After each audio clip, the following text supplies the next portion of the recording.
এটা সরিয়ে দেন। সময় তো খুবই কম, আবার আকাশ থেকে পানিও শুরু হয়েছে। ভাই কেন যে বলতে গেল কারো মাথা থেকে ছাতা খোলার ঘটনা, এখানেও তো ছাতার পরীক্ষা এসে গেছে। পানি যদি আসে, কারা কারা থাকবেন তারা একটু হাত তুলুন।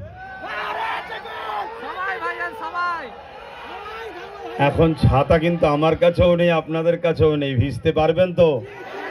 আবার শীতের সময় চলছে। আচ্ছা, কমিটিকে বলবো ওইদিকে ঘিরে রাখো, কেউ না পালাতে পারে।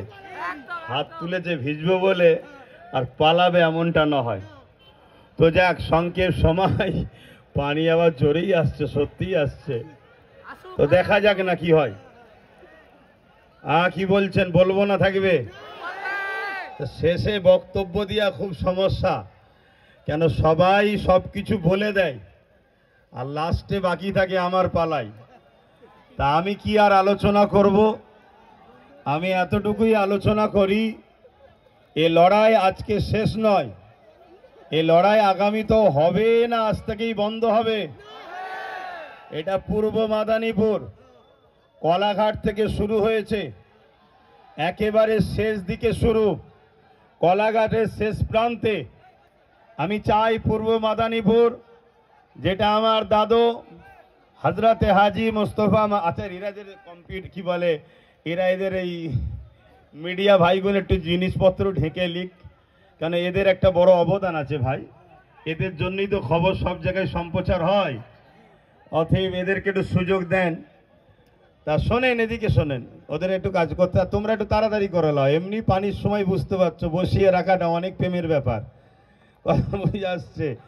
তো সেই জায়গাতে কলাঘাট থেকে শুরু হলো, একেবারে পূর্ব মাদানীপুরের শেষ জায়গা। পূর্ব মাদানীপুরে আমার একটু জোর একটু বেশি, কেন এটা আমার দাদা হজরতে মোস্তফা মাদানী হুজুরের নামে এটা মাদানীপুর। অতএব এই মাদানীপুরের মানুষ, এটা বিপ্লবের মাটি। এখান থেকেই কিন্তু বারবার দেশের জন্য মহানায়কের সুজন্ম হয়েছে, তাদের দ্বারাই কিন্তু দেশের জন্য অনেক কাজও হয়েছে। আজকে কেন্দ্র সরকার কি করতে চাইছে ওয়াকফ সংশোধনী বিলের নামে, আপনারা সবাই শুনেছেন। এবং পাশাপাশি আপনারা নিশ্চয়ই, আমার পূর্বে বাইজিদ ভাইয়ের আগে একজন মাস্টার সাহেব বলছিলেন ওবিসি সম্বন্ধে। দেখুন, ওবিসি যদি বন্ধ হয়ে যায়, 100ই হয়তো একটা চাকরি আমাদের ছিল, ওই একটাও আর হবে না, জিরো হয়ে যাবে। তাই ওবিসি সংরক্ষণের দরকার আছে। এটাকে পূর্ণ বহালের জন্য আমাদেরকে সংগ্রামের ধারাবাহিকতা আরো বাড়িয়ে যেতে হবে। এতেও কি আপনারা প্রস্তুত আছেন তো নাকি? তবে মনে রাখবেন, যেভাবে ওবিসি সিস্টেম সুপ্রিম কোর্ট থেকে দিয়ে গাইডলাইন দিয়েছিল, ওইভাবে যদি রাজ্য সরকার তত্ত্বাবধান করে গাইডলাইন মেনে যদি মানুষকে ওবিসির আন্ডারে আনতো, তাহলে আজকে কিন্তু ওবিসি বন্ধ হতো না। এটাও একটা সাজানো পরিকল্পনা, যাতে করে ওবিসি বন্ধ হয়ে যায়। এখনো কিন্তু সময় আছে। রাজ্য সরকারের সৎ ইচ্ছা থাকলে ওবিসির যে সিস্টেম, সেই সিস্টেম গাইডলাইন মেনটেন করে রাজ্য সরকার যদি সুপ্রিম কোর্টে জমা দেয়, আমার সংবিধান অনুযায়ী যতটুকু জ্ঞান আছে, সুপ্রিম কোর্ট ওবিসিকে আবার পূর্ণ বহাল করার জন্য আইন অবশ্যই তিনি ঘোষণা করবেন। কিন্তু রাজ্য সরকার সৎ ইচ্ছা দেখাচ্ছেন না। তাই আমরা এখান থেকে রাজ্য সরকারকেও বলবো, এই দ্বিচারিতার মুখোশ এক আর মুখ এক, এরকম যেন না দেখানো হয়। আপনি আপনার সৎ ইচ্ছা দ্বারা ওবিসির যে গাইডলাইন, সেই গাইডলাইন অনুযায়ী সুপ্রিম কোর্টে অবিলম্বে আপনি কাগজ জমা দিন। এর পাশাপাশি নিশ্চয়ই এই বিষয়টা আলো হয়েছে না হয়েছে কি জানি না, মাদ্রাসা শিক্ষা পুরো দেশ জুড়ে যেমন ওয়াকফকে কেন্দ্র সরকার দখল করতে চাইছে, ওয়াকফ যদি চলে যায়, মাদ্রাসাও যাবে, মসজিদও যাবে, কবরস্থান, ঈদগাহ, খানকা সবই যাবে। অ্যাকচুয়ালি ইসলামের পেহচান, মুসলমানদের পেহচান, মুসলমানের পরিচয় সবটাই মিটে যাবে। কিন্তু রাজ্য সরকারও মাদ্রাসাকে বড় সুকৌশলে ধ্বংসের দিকে ঠেলে দিচ্ছে। এটাও আপনাদের একটু সজাগ করানো দরকার। কেন এখানে লেখা আছে, দেখুন, মাদ্রাসা বাঁচাবার জন্য কিন্তু মাদ্রাসা শিক্ষা বাঁচাও।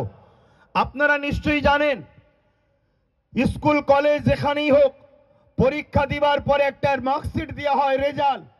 ওই মার্কশিটে বিভিন্ন সিলেবাসের নাম থাকে, অঙ্ক, ভূগোল, বাংলা ইত্যাদি ইত্যাদি, ইংলিশ সহ। ঠিক তেমনই মাদ্রাসা শিক্ষায় এই সিলেবাসের নাম ছিল কোরআনে কত পেয়েছে।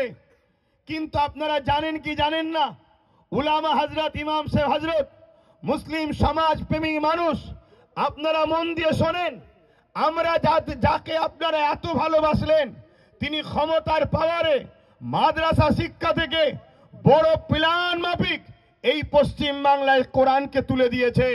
তাই মার্কশিট থেকে কোরআনের অপশনটাও বন্ধ করে দিয়েছে। যেমন কেন্দ্র সরকার ইসলামকে মিটাবার জন্য, মসজিদ মাদ্রাসাকে মিটাবার জন্য ওয়াকফ সংশোধনী আইনের নামে কালা কানুন তৈরি করতে চাইছে। আমরা এখান থেকে পূর্ব মাদারীপুর কোলাঘাট থেকে আন্দোলনের সূচনা চলে আসছে, ধারাবাহিক চলে আসছে। আজকেও আমরা আন্দোলন থেকে আওয়াজ তুলব, এই কেন্দ্র সরকারের এই কালা কানুন আমরা মানছি না। এই কালা কানুনকে অবিলম্বে বন্ধ করতে হবে, ঠিক না বেঠিক? আওয়াজ দিয়ে বলুন, ঠিক না বেঠিক? ঠিক তেমনি এখান থেকেই রাজ্য সরকারকেও জানাবো, আপনি যে বড় আস্তে আস্তে সাইলেন্ট ভাবে মাদ্রাসা থেকে কোরআনের শিক্ষাকে তুলে দিতে চাইছেন, এই ষড়যন্ত্র আপনাকে বন্ধ করে মাদ্রাসাতে কোরআনের শিক্ষা যেভাবে ছিল ওইভাবে চালু রাখতে হবে, ঠিক না বেঠিক? জোরে বলুন, ঠিক না বেঠিক? যদি না হয় তাহলে আন্দোলন যেমন কেন্দ্র সরকারের বিরুদ্ধে চলছে, রাজ্য সরকারের বিরুদ্ধে আমাদের আন্দোলন চলবে না, চলবে না। আওয়াজ তুলে, হাত তুলে সাক্ষী দেন, হাত তুলে সাক্ষী দেন। কেন কেন্দ্র সরকারকে আমরা জানিয়ে দিই, দেশকে ভালোবাসি, আপনার যে গদিটা প্রধানমন্ত্রীর, ওই গদিকেও সম্মান করি। তার মানে এটা নয় আপনি ইসলামের বিরুদ্ধে, মসজিদের বিরুদ্ধে, কোরআনের বিরুদ্ধে, ইসলামের বিরুদ্ধে কোন রকম ক্ষমতার জন্য আইন তৈরি করবেন। আমরা বেঁচে থাকতে এই আইন হতে দেব না। তাহলে আপনাকে আগে ঠিক করতে হবে, আইন পরে করবেন। আগে আমাদের যুব সমাজের বুকে তাজা খুনগুলো গুলি করে করে ঝরাতে হবে, তারপরে আইন করতে আপনি পারবেন। তার আগে পর্যন্ত আইন আমরা হতে দেব না। কেন আমরা দেশকে ভালোবাসি, সংবিধানকে ভালোবাসি। ঠিক মনে রাখবেন, আমরা জানের থেকেও বেশি আমার ইসলাম, আমার কোরআন, আমার মসজিদ মাদ্রাসাকেও ভালোবাসি, ঠিক না বেঠিক?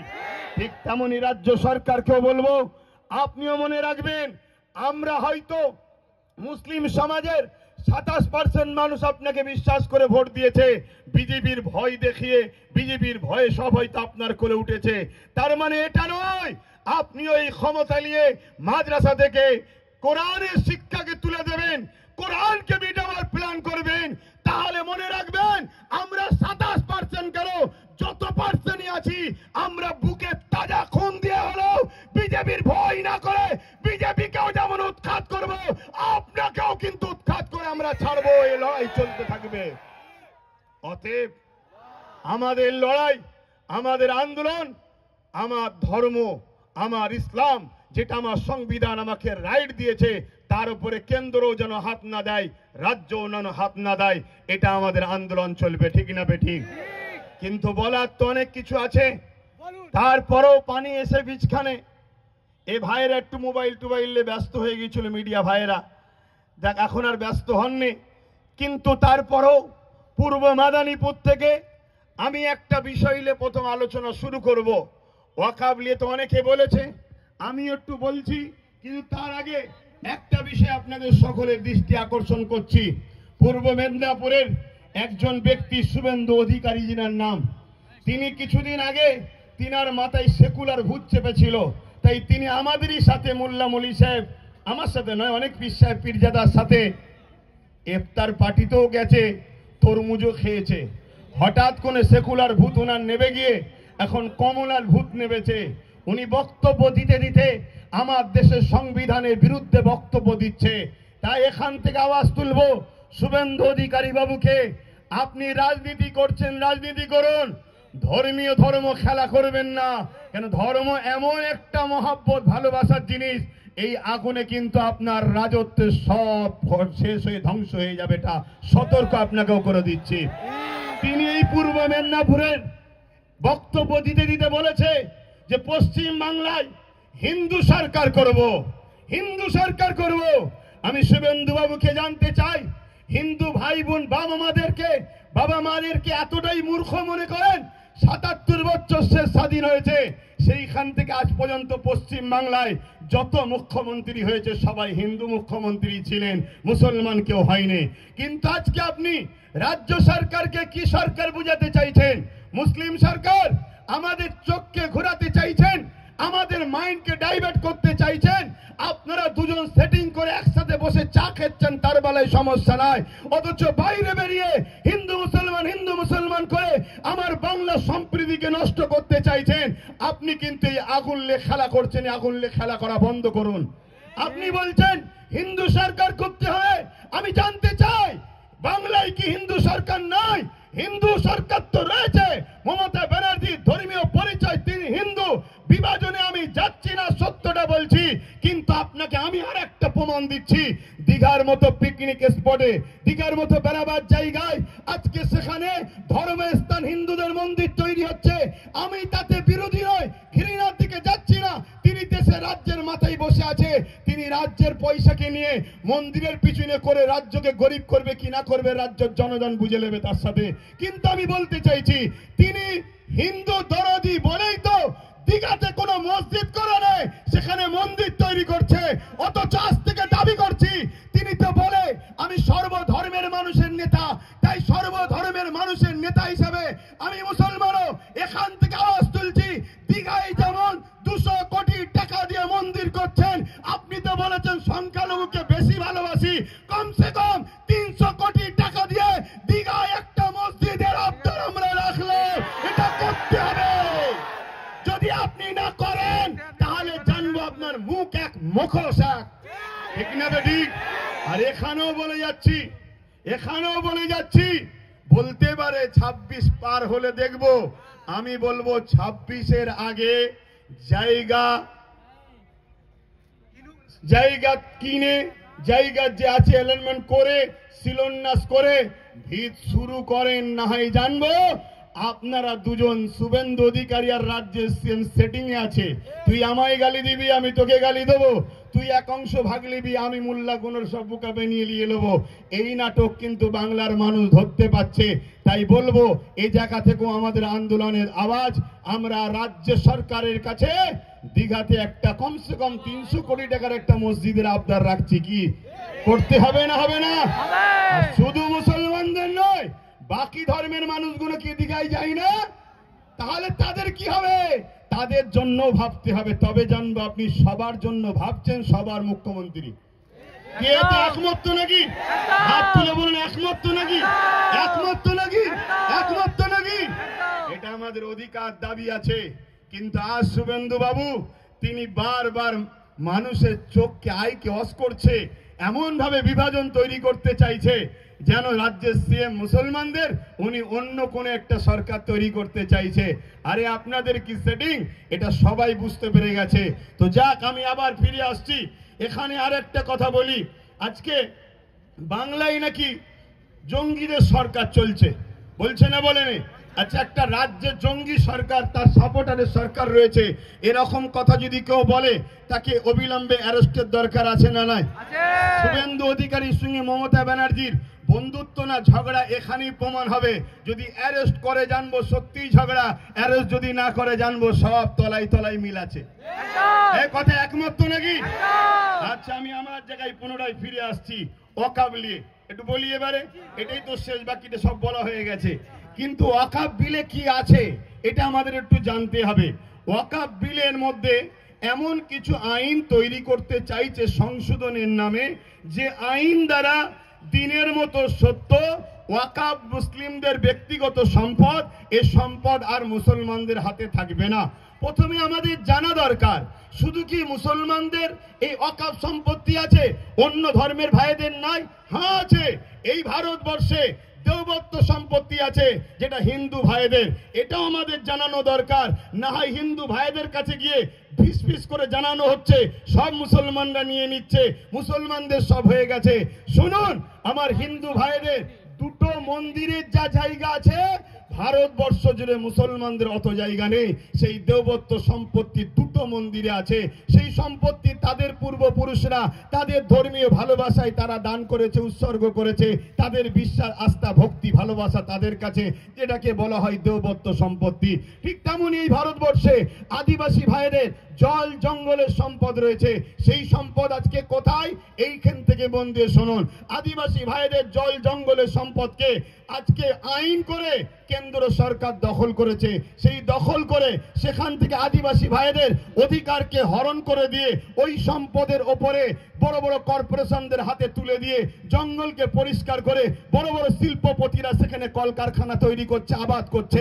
আজকে আদিবাসী ভাইদের থাকা দুষ্কর হয়েছে, তাদের ঘর বাড়ি বাঁচানো দুষ্কর হয়েছে, তাদের বাচ্চাদের জীবন জীবিকা, তাদের ধর্মীয় স্বাধীনতা সবকিছুর উপরে আজকে হস্তক্ষেপ হচ্ছে।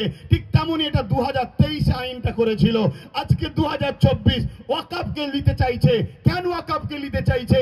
ওয়াকফ সংশোধনীয় বিলের নামে এই ওয়াকফকে যদি তারা হরণ করতে না পারে, তাহলে এই রাষ্ট্রকে বিশেষ একটা ধর্মীয় রাষ্ট্র বলে ঘোষণা করতে পারছে না। কেন? এই ভারতবর্ষে একটা মসজিদ আছে কেরলে 1400 বছর বয়স। এই ভারতবর্ষে মসজিদ আছে গুজরাটে 1300 বছর বয়স। এই 1400, 1300, 1000 বছরের মসজিদ প্রমাণ দিচ্ছে ভারতবর্ষে মুসলমান নতুন নয়। হাজার হাজার বছরের মুসলমান এরা ভারতে রয়েছে। হাজার হাজার বছর ধরে এদের কবরস্থান আছে, হাজার হাজার বছরের ধরে এদের মাদ্রাসা আছে।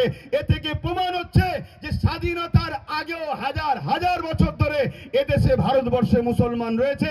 অতএব যে দেশে হাজার হাজার বছর ধরে মুসলমান থাকে, সেই দেশটাকে বিশেষ একটা ধর্মীয় দেশ বলে ঘোষণা করতে তাদের অসুবিধে হচ্ছে। বুঝে আসছে? তারা আইন তৈরি করে এই ওয়াকফকে কেন্দ্র সরকার দখল করবে। দখল করে 1400 বছরের মসজিদকে বিরান করে দিতে চাইছে, ভেঙে দিতে চাইছে।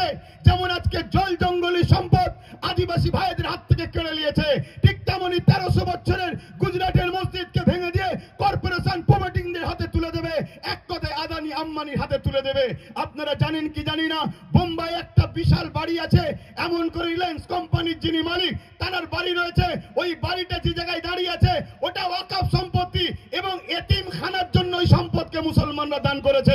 সেই জায়গা দখল করে আজকে তারা বিশাল বাড়ি তৈরি করেছে।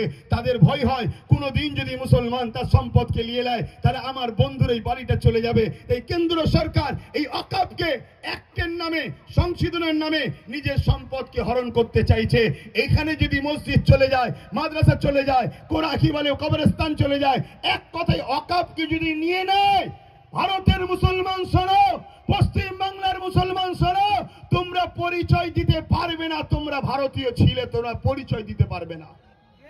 তাহলে বলো, বাঁচতে গেলে এই ওয়াকফের বিরুদ্ধে আমাদেরকে লড়াই জারি রাখতে হবে না? হবে না? করে বলো, ওয়াকফের বিরুদ্ধে লড়াই করতে হবে না? হবে না?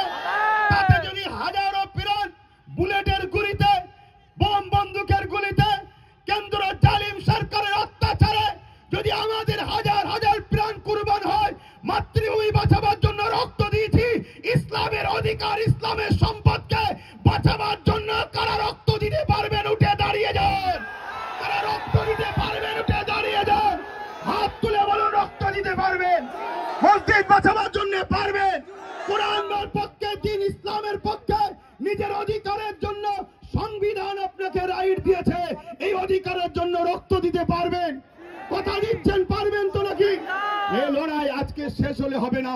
ঝড় এসুক, পানি এসুক, তুফান এসুক, লাঠিচার্জ হোক, গুলি মারুক, বোম মারুক, আমাদের এই লড়াই রাত পথে চলতে থাকবে। হাত তুলে বলুন, হাত তুলে বলুন। আজকে বড় দুঃখের সাথে বলতে হয়, ওয়াকফ আন্দোলন পুরো দেশ জুড়ে চলছে। সব আন্দোলনকে আমি সমর্থন করি, কিন্তু আজকে আমার রাজ্যে তো কলকাতায় বিশাল বিশাল মিটিং হচ্ছে ওয়াকফ নিয়ে। আগামী দিন ফুরফুরা আহলে সুন্নাত ওয়াল জামাত 20 থেকে 30 লক্ষ লোকের সমাগম কলকাতার রাজপথে করতে চাইছে।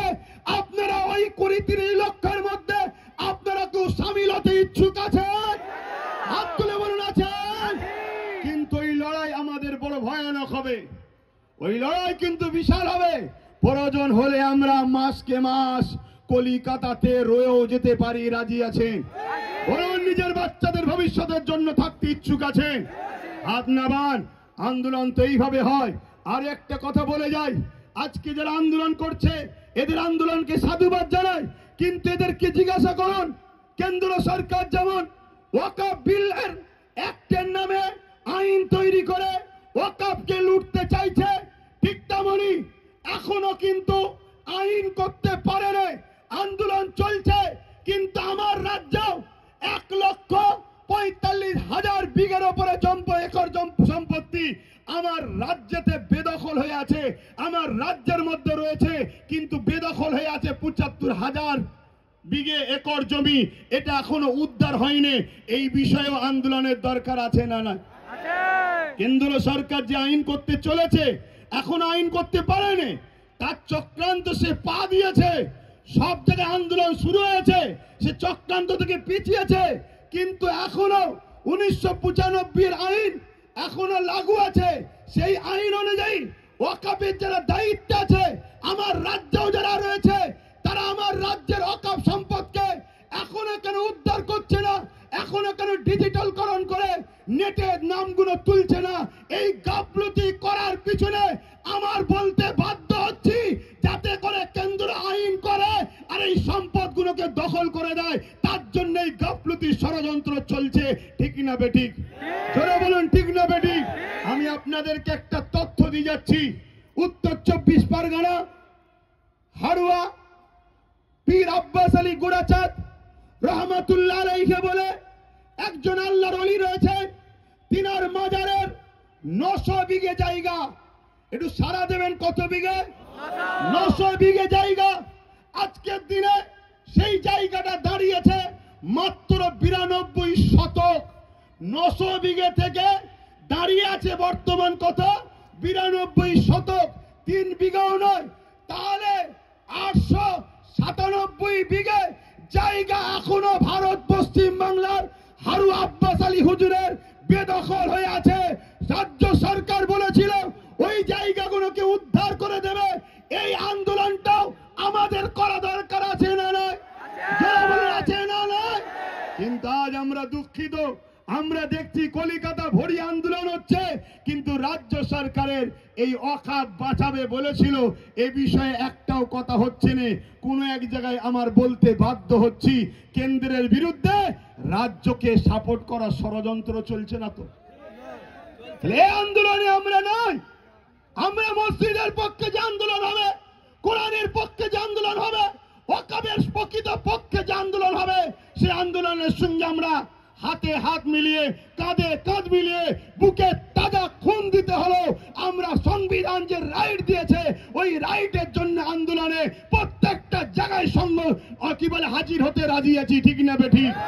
কিন্তু আপনার আন্দোলন এরকম হওয়া দরকার। কেন্দ্র সরকার আজকে সে কালা কানুন কেন তৈরি করতে চাইলো? এমনি এমনি তো খাওয়া যাচ্ছে, এখন তৈরি করতে চাইছে কেন? শোনেন, রাজ্যগুলো ভালো মন্দ খেতে পাচ্ছিল, কেন্দ্র ওয়াকফের ভাগ ঠিক পাচ্ছিল না, তাই ওয়াকফ বিল করে টোটাল নিজের হাতে নিতে চাইছে। কোন রাজ্যকে ভাগ দেবে না, সম্পূর্ণ ও একা খাবে। অর্থাৎ এই যে 900 বিঘে আব্বাস আলী গোড়াচাঁদ হুজুরের যে মাজারে যে ওয়াকফের জায়গা আছে, এই জায়গাকে বড় বড় বাড়ি হয়েছে, বিভিন্ন দোকানকে ভাড়া দেওয়া হয়েছে, তা থেকে মোটা টাকা আজকে রাজ্য সরকারের ফান্ডে যাচ্ছে। কেন্দ্র সরকার বলছে না, তুই পাবিনি, 900 বিঘেটাই আমি দখল করে আদানি আম্বানিকে দেবো, ওখানে যারা আছে সব ভেঙে গুড়িয়ে দেবো। এই হচ্ছে লড়াই। এদের লড়াই মূলত উভয়ের আমাদের সম্পদকে ভাগ বাটরা করে খাবে। এই জায়গায় বলুন, আমরা যদি আমাদের সম্পদ পেতে চাই, তাহলে কেন্দ্র সরকারের কালা কানুনের বিরুদ্ধে যেমন লড়াই হবে, আমার রাজ্যে যারা ওয়াকফকে দখল করে বসে আছে ওদের উচ্ছেদ করে আমাদের মসজিদের জায়গা, আমাদের কবরস্থানের জায়গা, আমাদের মাদ্রাসার জায়গা, আমাদের ওয়াকফের জায়গা আমাদের ফিরিয়ে নেবার জন্য লড়াইয়ের দরকার আছে না নয়? আছে না নয়? তবেই তো লড়াইটা পারফেক্ট হবে। আমার কথা আপনারা বুঝতে পারছেন যা পারেন না? কলকাতায় এমন এমন ভিআইপি জায়গা আছে যে জায়গাগুলোর দাম 1 শতক জায়গার দাম 5 কোটি 10 কোটি টাকা। কলকাতার বুকে প্রায় 50,000 বিঘে কম বেশি জায়গা শুধু কলকাতার বুকের আশপাশে আমাদের জায়গা রয়েছে, যে জায়গার অর্থ কত হতে পারে বুঝতে পারছেন? তাহলে সেগুলোর উদ্ধারের দরকার আছে না নাই? যেমন কেন্দ্র সরকার জুলুম করছে, তার কালা কানুনকে আমরা মানছি না। এ মানবেন নাকি? জোরে বলেন মানবেন? শুভেন্দু অধিকারের মতো মানুষ যদি